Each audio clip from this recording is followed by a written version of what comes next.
Good evening dear students. आज का practice set specially तैयार किया गया है बुद्धि टॉपिक को लेकर, जिसमें दो पोर्शन में ये प्रैक्टिस सेट आपको करवाया जाएगा। फर्स्ट पार्ट में 20 क्वेश्चन डिस्कस करेंगे और सेकेंड पार्ट में भी हम 20 क्वेश्चन डिस्कस करेंगे, है ना। तो आप जितने भी स्टूडेंट्स रीड की तैयारी कर रहे हैं, स्पेशली बुद्धि का चैप्टर यहाँ पर कवर कर लेंगे हम, और उम्मीद है कि ये सारे क्वेश्चंस बहुत इंपॉर्टेंट हैं जो आपको आने वाली एग्जाम में आपकी मदद करेंगे। ठीक है, तो स्टार्ट करते हैं आज का ये प्रैक्टिस सेट विदाउट डिले।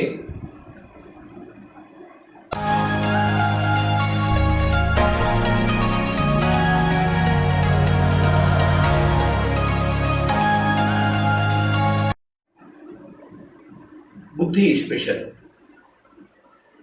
चलिए, पहला क्वेश्चन देखिए, किस सिद्धांत के अनुसार बुद्धि असंख्य स्वतंत्र कारकों से मिलकर बनी हुई है। आप बुद्धि के सिद्धांत पढ़ते होंगे तो बुद्धि के सिद्धांतों को लेकर बहुत बड़ा कंफ्यूजन मिलता है ना। कितने सारे अप्रोक्स 13 से 14 सिद्धांतों की लिस्ट, एक बड़ी सी लिस्ट है। एक कारक सिद्धांत से लेकर बहुकारक तक के सिद्धांतों की बात आपने पढ़ी है। लेकिन अब देखेंगे, पहला क्वेश्चन है, किस सिद्धांत के अनुसार बुद्धि असंख्य अनगिनत अनकाउंटेबल स्वतंत्र कारकों से मिलकर बनी हुई है। पहला विकल्प कह रहा है बहुकारक सिद्धांत, दूसरा कह रहा है समूह कारक सिद्धांत, तीसरा कह रहा है बहुबुद्धि सिद्धांत, चौथा कह रहा है पदानुक्रम सिद्धांत। मेरे ख्याल से हम अगर असंख्य की बात करेंगे तो हमें एक चीज तो समझ में आ रही, असंख्य में एक शब्द जुड़ रहा हमारा, वो जुड़ रहा है बहुत से, है ना। बहुत से कारकों को विश्लेषित करने के बाद अब लेकिन दूसरा पॉइंट देखेंगे, कह रहा है कि स्वतंत्र। बहुत सारे असंख्य हैं, लेकिन हैं कैसे? स्वतंत्र हैं। तो असंख्य कारकों को, अनकाउंटेबल कारकों को एक्सेप्ट किया है और प्रायोरिटी दी है। वो सब के सब कारक एक दूसरे से स्वतंत्र होते हैं। यह सिद्धांत दिया है थॉर्नडाइक ने, जिसका नाम है बुद्धि का बहुकारक सिद्धांत। राइट। बहुबुद्धि आपका डायरेक्ट गार्डनर से, तो यहां हम इसको नहीं चुनेंगे। इस शब्द को देख लो, गार्डनर ने बहुत के साथ बुद्धियों का प्रयोग किया है, कारकों का प्रयोग नहीं किया है ना। इसलिए आपका पहला विकल्प सही है, बहुकारक सिद्धांत। चलिए आगे बढ़ते हैं। क्वेश्चन नंबर 2 आपकी स्क्रीन पर है। स्पीयरमैन ने वास्तविक मानसिक शक्ति कहा है। अब देखिए, स्पीयरमैन ने वास्तविक मानसिक शक्ति किसे कहा? रियल। एक कारक को, जी कारक को, समूह कारक को, उपयुक्त में से कोई नहीं। तो आप सबको पता, स्पीयरमैन ने दो शक्तियां, दो फैक्टर्स बताए हैं। एक बताया है जी और दूसरा बताया है एस। जी कारक क्या है? सामान्य है, और एस कारक है आपका विशिष्ट, है ना। तो विशिष्ट किससे प्राप्त होता है? ये वातावरण से प्राप्त होता है। जबकि ये किससे मिल रहा है? ये मिल रहा है हमको जन्मजात वंशानुक्रम से। और स्पीयरमैन ने एक्सेप्ट किया कि जिस बच्चे में जी कारक स्ट्रॉन्ग होगा उसकी सफलता के चांसेस उतने ज्यादा होंगे। तो बच्चा लोग क्लियर हो जाएगा, जी कारक को वास्तविक मानसिक शक्ति एक्सेप्ट किया है स्पीयर ने। क्लियर। चलिए थर्ड क्वेश्चन देखते हैं। बुद्धि का आणविक सिद्धांत दिया है। आणविक, अणु। आणविक का मतलब अणु। किसकी बात चल रही है? अणु। इसका मतलब एटॉम्स की बात चल रही है ना। अब बुद्धि के बारे में आणविक सिद्धांत दिया, ये नया नाम मिलेगा आपको, इसलिए इसकी प्रायोरिटी ज्यादा बढ़ गई। स्पीयरमैन ने, फिलिप वर्नन ने, आरबी कैटल ने, थॉर्नडाइक ने। तो आपको पता है आणविक सिद्धांत, इसका मतलब बालू अथवा रेत का सिद्धांत के नाम से भी जाना जाता है। आपका राइट आंसर हो जाएगा थॉर्नडाइक का। बहुत सारे कारक हैं। थॉर्नडाइक ने माना है कि बुद्धि में बहुत सारे असंख्य कारक हैं जिनको गिना ही नहीं जा सकता है, और वो सभी कारक किसी न किसी रूप में महत्वपूर्ण भूमिका निभाते हैं, इसलिए उसको बालू अथवा रेत का सिद्धांत भी कहा जाता है। और बालू और रेत छोटे छोटे कणों से मिलकर बनी हुई है, इसलिए इसका नाम आणविक सिद्धांत भी रखा गया है। उम्मीद है क्लियर हो गया होगा। आइए नेक्स्ट क्वेश्चन देखते हैं। क्वेश्चन नंबर 4, बुद्धि के प्राथमिक कारकों की चर्चा की है। बुद्धि के प्राथमिक कारकों की चर्चा की है। मोस्टली थ्योरी कारक पे ही डिपेंड है, तो यहां बात चली प्राथमिक कारकों की चर्चा की है। पहला विकल्प कह रहा कैटल ने, दूसरा कह रहा थॉर्नडाइक ने, तीसरा कह रहा थर्स्टन ने, चौथा कह रहा गार्डनर ने। आपको पता है यहाँ पर अगर हम कई सारे सिद्धांतों में बात करेंगे तो प्राथमिक कारक, प्राइमरी फैक्टर्स, एक टर्म यूज हुआ है, प्राइमरी फैक्टर्स। प्राथमिक योग्यताओं की चर्चा सिर्फ और सिर्फ एक व्यक्ति ने की है, दैट इज थर्स्टन। थर्स्टन ने बुद्धि के प्राथमिक कारक और कुल मिलाकर 6 प्रमुख कारक बताए हैं। कहीं कहीं 7 और 8 तक की चर्चा आती है, तो मुख्यतः वो 6 कारक थर्स्टन ने दिए थे, जिन्हें किस नाम से जाना गया था? प्राथमिक कारकों के नाम से जाना गया था। चलिए नेक्स्ट क्वेश्चन देखते हैं। क्वेश्चन नंबर 5, तत्व विश्लेषण सांख्यिकी प्रविधि का प्रयोग किस बुद्धि के सिद्धांत में किया गया है? तत्व विश्लेषण सांख्यिकी प्रविधि का प्रयोग बुद्धि का त्रिआयामी, बुद्धि का समूह कारक, बुद्धि का पदानुक्रम, बुद्धि का त्रितंत्र सिद्धांत। पहले तो समझने में सवाल डिफिकल्ट है। तत्व फैक्टर ही फैक्टरों का विश्लेषण किया गया है सांख्यिकी प्रविधि के रूप में, स्टैटिस्टिकल पैटर्न पर तत्वों का विश्लेषण किस व्यक्ति ने और कौन से सिद्धांत में किया, ये पूछ रहा है आपका, राइट। तो तत्व विश्लेषण सांख्यिकी प्रविधि का प्रयोग थर्स्टन के द्वारा किया गया है और थर्स्टन का सिद्धांत है बुद्धि का समूह कारक सिद्धांत। बुद्धि में एक नहीं बहुत सारे समूह हैं, बहुत सारे फैक्टर्स के समूह हैं और वो अलग अलग योग्यताओं का प्रतिनिधित्व कर रहे हैं, इसलिए आपका कारक विश्लेषण या फिर तत्व विश्लेषण सांख्यिकी प्रविधि के प्रयोग के साथ बुद्धि का समूह कारक सिद्धांत जाना जाता है, जिसका प्रतिपादन किया था थर्स्टन ने। चलिए नेक्स्ट क्वेश्चन देखते हैं। क्वेश्चन नंबर 6, थर्स्टन ने अपने समूह कारक सिद्धांत में कुल कितने प्राथमिक कारकों का पता लगाया? सारे क्वेश्चन बहुत बहुत इंपॉर्टेंट है। थर्स्टन के साथ अगर पूछा जाता तो इनके सहयोगी कौन है? सहयोगी माने जाते हैं बच्चा लोग कैली। तो थर्स्टन ने अपने समूह कारक सिद्धांत में कुल कितने प्राथमिक कारकों का पता लगाया? पहला विकल्प 3, 6, 9, 2। तो अभी अभी हमने आपसे पिछले क्वेश्चन पर चर्चा की थी। 7, 8 और 6, 3 की चर्चा होती है, लेकिन अब देखेंगे कुल कितने प्राथमिक कारकों का, तो वो 6 प्राथमिक कारकों का पता लगाया, राइट। थर्स्टन की पूरी थ्योरी थिंक साइकोलॉजिकली के प्लेलिस्ट में अपलोड है, आप चाहें तो उसे देख सकते हैं, ठीक है।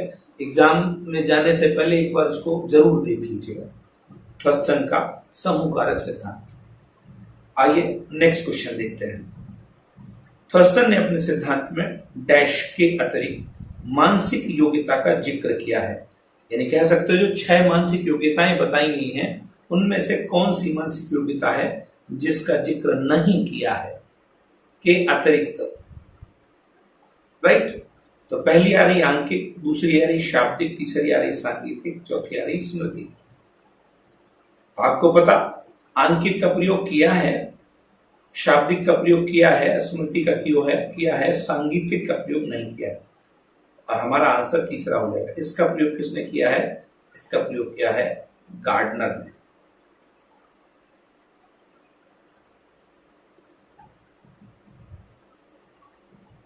सांगीतिक बुद्धि का प्रयोग गार्डनर के द्वारा अपने सिद्धांत बहुबुद्धि के सिद्धांत में किया गया है, थर्स्टन ने इसका प्रयोग नहीं किया है। आंकिक, शाब्दिक, स्मृति, ये 3 है।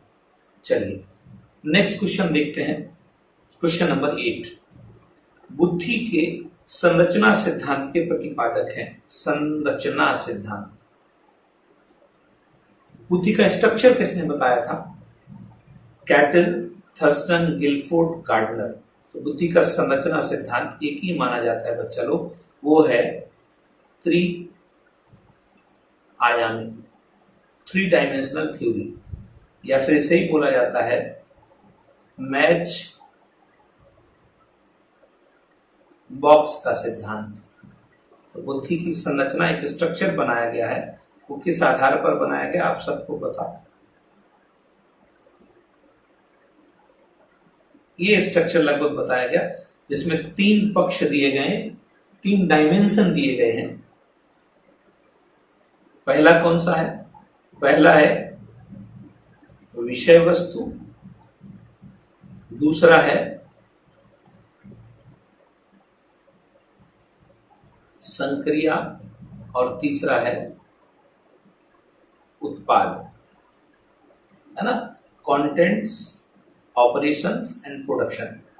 और ये संरचना जो जाती है ये बटी हुई है अलग अलग वर्गों में, ऐसे करके ये बांटा है गिलफोर्ड ने। यही आपका संरचना सिद्धांत है, आंसर हो जाएगा गिलफोर्ड। क्लियर? ठीक है, आइए नेक्स्ट क्वेश्चन देखते हैं, क्वेश्चन नंबर 9।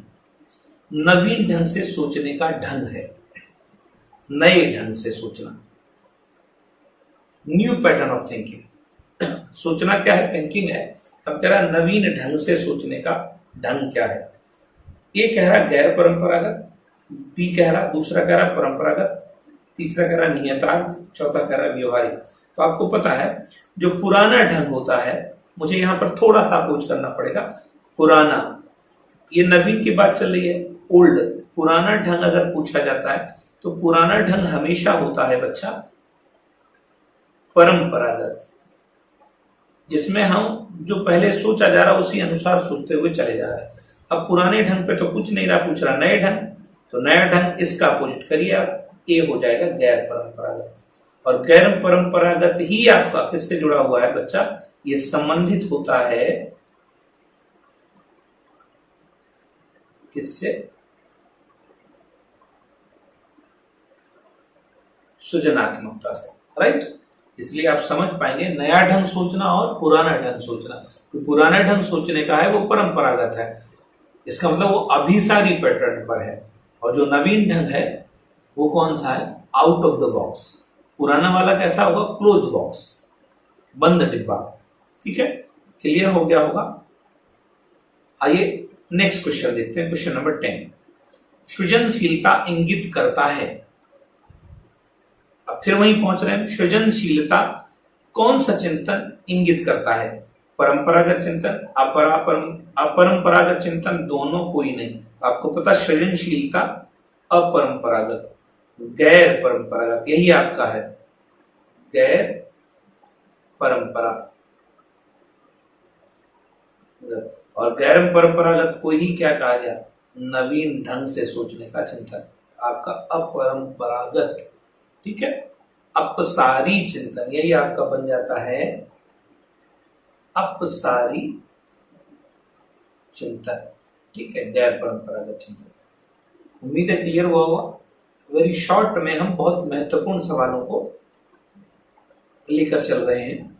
नेक्स्ट क्वेश्चन है आपका 11th आपकी स्क्रीन पर। कैटल के अनुसार वंशानुगत कारकों द्वारा निर्धारण होता है। आरबी कैटल का मानना है कि वंशानुगत कारकों द्वारा किसका निर्धारण होता है? तरल बुद्धि, ठोस बुद्धि, घनीकृत बुद्धि, क्रिस्टलाइज बुद्धि। अच्छा, एक चीज, एक तो कैटल का सिद्धांत, कैटल का बुद्धि का सिद्धांत कौन सा है? तरल एवं ठोस बुद्धि का सिद्धांत है, कैटल ने दिया है।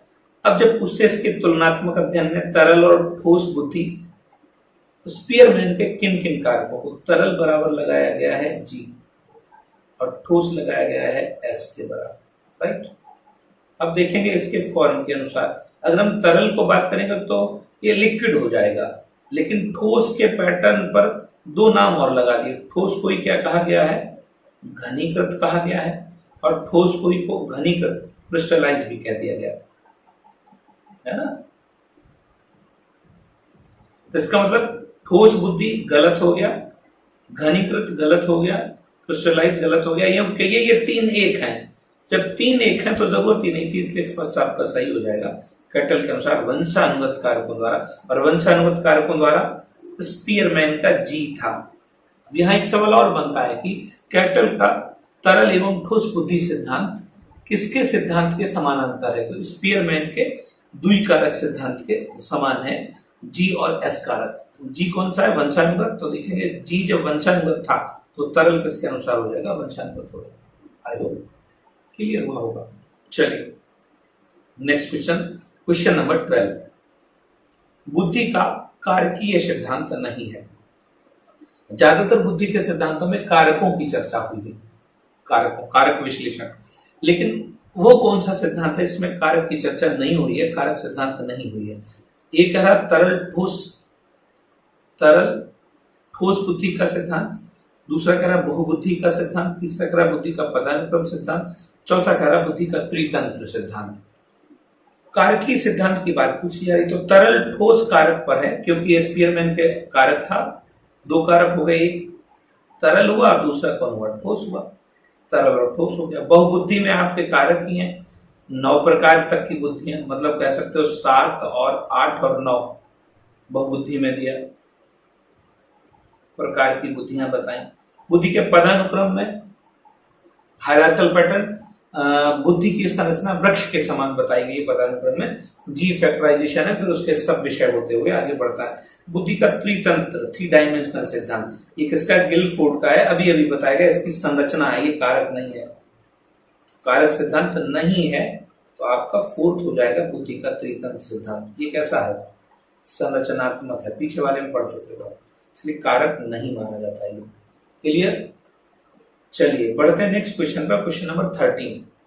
गार्डनर के अनुसार अपने भावों, संवेगों को मॉनिटर करने, विभेद करने तथा स्वयं के व्यवहार को निर्देशित करने की क्षमता समाहित रहती है। डिफिकल्ट लगता होगा आपको। गार्डनर के अनुसार अपने भावों, संवेगों को मॉनिटर, जहां पर संवेग आए तो देख लो आप, विभेद करने, स्वयं के व्यवहार को निर्देशित करने की क्षमता समाहित रहती है। अंकिक गणितीय बोला गया, ये नहीं होगा। शाब्दिक बर्बर नहीं होगा। सांगीतिक सोच सकते हैं, स्मृति नहीं होगा। स्मृति नहीं है तो फिर कौन सा? तीसरा ही सही है, सांगीतिक बुद्धि। सांगीतिक बुद्धि यहां बेसिक बोला गया, इसका संबंध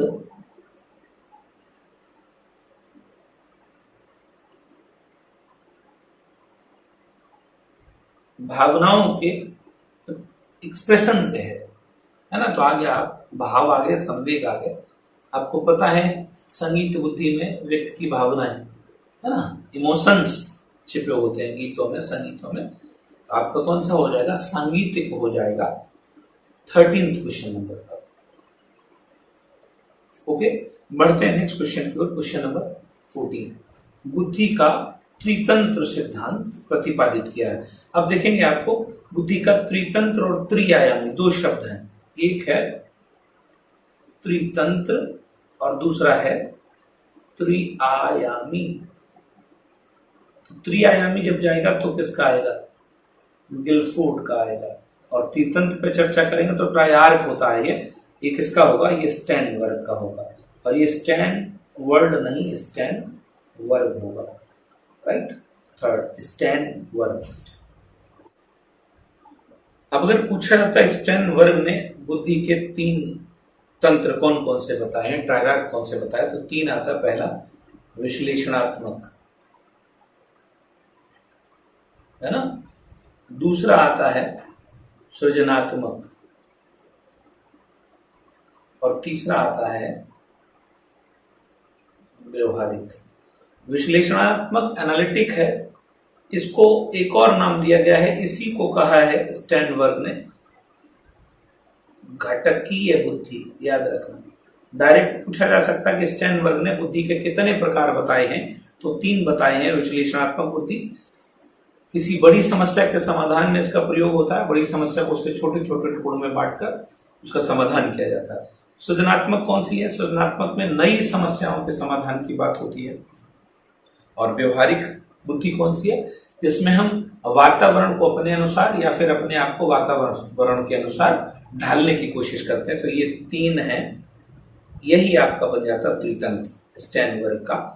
स्टैनबर्ग होगा यहाँ पर, मैं बार बार बोल रहा हूँ, स्टैनबर्ग का त्रितंत्र सिद्धांत। ठीक है, त्रितंत्र। और त्रिआयामी किसका? त्रिआयामी है गिलफोर्ड का, पढ़ चुके आप।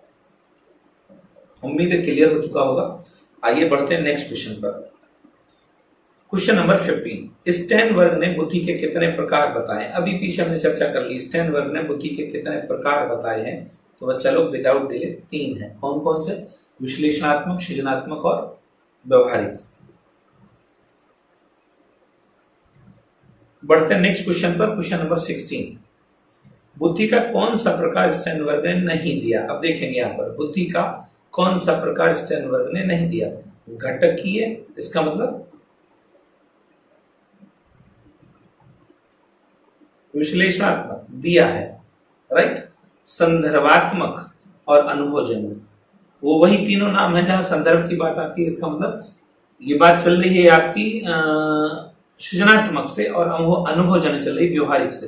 तो अनुमान की चर्चा उन्होंने नहीं की है। आपका दूसरा सही हो गया, विश्लेषणात्मक, सृजनात्मक और व्यवहारिक। ठीक है, 3। अब उनके नाम अलग अलग आएंगे तो घटकीय बुद्धि, संदर्भात्मक बुद्धि और अनुभवजन्य बुद्धि, ये 3 की चर्चा उन्होंने की है। अनुमान नहीं दिया है उन्होंने। ठीक है, चलिए नेक्स्ट क्वेश्चन, क्वेश्चन नंबर 17, बुद्धि का प्रक्रिया उन्मुखी सिद्धांत, प्रोसेस बेस्ड सिद्धांत कौन सा है? त्रितंत्र सिद्धांत, संज्ञानात्मक विकास का सिद्धांत, दोनों कोई नहीं। तो प्रक्रिया, प्रोसेस से बात चल रही है ना, प्रोसेस।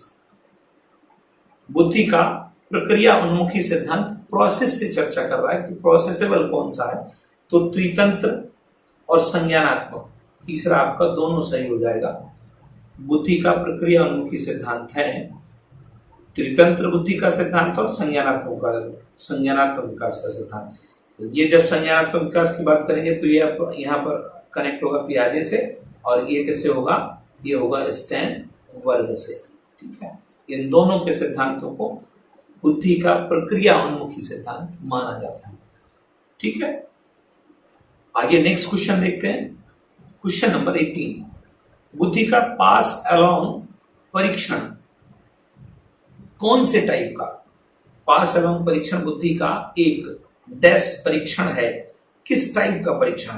कह रहा भाषाई है, शाब्दिक है, क्रियात्मक है, वृत्त में से कोई नहीं। तो आपको पता होना चाहिए कि बुद्धि के जो परीक्षण है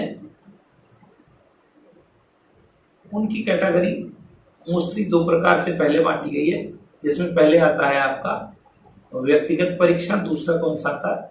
सामूहिक आता है ना। अब फिर इन दोनों का भी वर्गीकरण 2 प्रकार से है, वर्बल है और नॉन वर्बल है ना। ये भी 2 प्रकार से, वर्बल है और नॉन वर्बल है। तो वर्बल में जब जाओगे तो यानी भाषा का प्रयोग होगा, नॉन वर्बल में जाओगे तो क्रिया का प्रयोग होगा। यहां पर भी सेम कंडीशन में बांटे जाते हैं। तब कह रहा बुद्धि का पास अलोंग परीक्षण बुद्धि का कौन सा परीक्षण है? भाषाई, शाब्दिक, क्रियात्मक में से कोई नहीं। बच्चा लोग, क्रियात्मक परीक्षण है बुद्धि का पास अलोंग परीक्षण। ठीक है,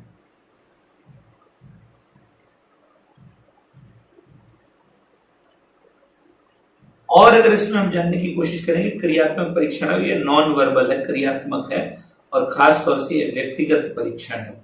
ठीक, भाटिया भट्टी की जो 5 परीक्षाएं उसमें सम्मिलित एक परीक्षण है पास अलोंग परीक्षण। ठीक,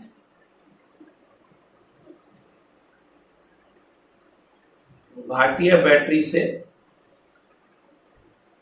भट्टी में कितनी परीक्षाएं हैं? 5 परीक्षाएं सम्मिलित होती हैं, और 5 परीक्षाओं में से एक परीक्षा मानी गई कौन सी? बुद्धि का पास अलोंग परीक्षण। तो यह व्यक्तिगत नॉन वर्बल है। नॉन वर्बल का मतलब अशाब्दिक अथवा क्रियात्मक। शाब्दिक और भाषा ये तो दोनों एक ही हो गए। ठीक है, इसलिए ये दोनों होने के सवाल है नहीं, चांसेस नहीं, ये दोनों होने के चांसेस नहीं है। आगे बढ़ते हैं नेक्स्ट क्वेश्चन की ओर। क्वेश्चन नंबर 19, बुद्धि का पहला क्रियात्मक बुद्धि परीक्षण, पहला क्रियात्मक, अब कार्य से रिलेटेड पूछ रहा। बुद्धि का पहला क्रियात्मक बुद्धि परीक्षण निर्मित किया गया एस.सी. कोह के द्वारा, सेगुइन के द्वारा, फ्रीमैन के द्वारा, आर्किटेंडर के द्वारा। बच्चे लोग यहाँ एक सवाल आप बहुत अच्छे से जानते हैं, बुद्धि का पहला परीक्षण जानते हैं, बुद्धि का पहला परीक्षण। आपके पास नाम भी आता है, ईयर भी आता, 1905 आता और नाम आता है विनय का, लेकिन वो क्रियात्मक नहीं था, वो फ्रांसीसी भाषा में बना था। किस भाषा में था? फ्रांसीसी भाषा में था। तो सिंपल सी बात है, इसके बारे में तो आप सोच नहीं सकते और ये विकल्प भी नहीं दिया गया। इसका मतलब अब बात चल रही बुद्धि का पहला क्रियात्मक या फिर कार्यात्मक परीक्षण। तो डियर स्टूडेंट्स, ये तैयार किया था सेगुइन ने, राइट। सेगुइन के द्वारा पहली बार क्रियात्मक बुद्धि परीक्षण का निर्माण किया गया था। आइए देखते हैं नेक्स्ट क्वेश्चन, क्वेश्चन नंबर 20। भाषाई बुद्धि परीक्षण का उदाहरण है। बुद्धि के परीक्षण दो प्रकार से बांटे गए, एक भाषाई और एक अभाषाई, है ना। तो पिछले वाले में हमने आपको समझाया है। एक कह रहा ड्राई मैन परीक्षण, ये किसका है? ये गुड एनफ का है। गुड एनफ का ड्राई मैन परीक्षण, बैचलर का वैल्यू परीक्षण, आर्मी अल्फा परीक्षण, रेवन का प्रोग्रेसिव मैट्रिसेस। आप सबको पता है कि बुद्धि का भाषाई परीक्षण पूछा जा रहा है, आर्मी अल्फा परीक्षण होगा आपका बुद्धि का भाषाई परीक्षण, राइट। बाकी के तीनों अभाषाई परीक्षण है बुद्धि के। तो ये था आज का लास्ट क्वेश्चन, आज की प्रैक्टिस का। कंटिन्यू इसके साथ 20 क्वेश्चन और आपको मिलेंगे, ठीक है। उम्मीद है प्रश्न आपको अच्छे लगे होंगे। अगर आप इस चैनल पर नए हैं तो आप चैनल को सब्सक्राइब और लाइक भी कर सकते हैं, दोस्तों को शेयर भी कर सकते हैं, ठीक है। चलिए मिलते हैं नेक्स्ट वीडियो में, तब तक अपना ख्याल रखिएगा। Okay, bye bye.